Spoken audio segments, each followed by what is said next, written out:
Introducing new Titleist 917 Alors, les nouvelles pedals. technologies du 917 driver et boîte parcours, nous avons l'Active Recall Channel 2.0, donc c'est ce tunnel que vous avez juste derrière la face.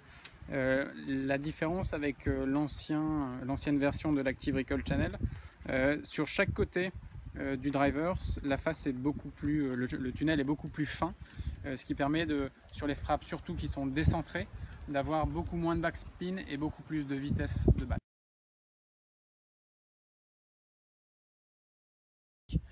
La grosse nouveauté sur ce driver 917, c'est le SureFit CG, qui est un petit tunnel où on va intégrer directement dedans une cartouche de poids, comme ceci. On va venir ici bloquer avec la même clé que le shaft pour bloquer la cartouche. Donc là, le poids est neutre à l'intérieur, ça veut dire que le poids est neutre mais un peu plus lourd, donc la partie neutrale un peu plus lourde, ça veut dire qu'on va venir augmenter un petit peu le dynamic loft.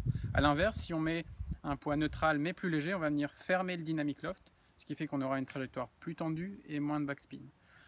Avec une cartouche un peu plus lourde, on va venir augmenter le dynamic loft et on aura probablement un petit peu plus de backspin. L'autre façon d'utiliser ce SureFit, c'est avec les poids draw et fade.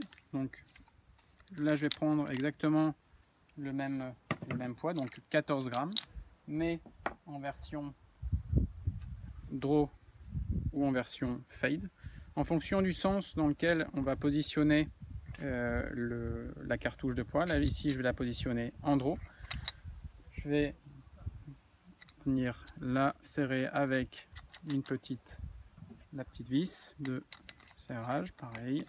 Hop, j'attends un clic pour savoir si c'est bien fermé. Et ici, je vais venir bouger le centre de gravité plus vers l'avant ou plus vers l'arrière en fonction du sens de la cartouche. C'est-à-dire que le poids est réparti plus dans un sens que dans l'autre.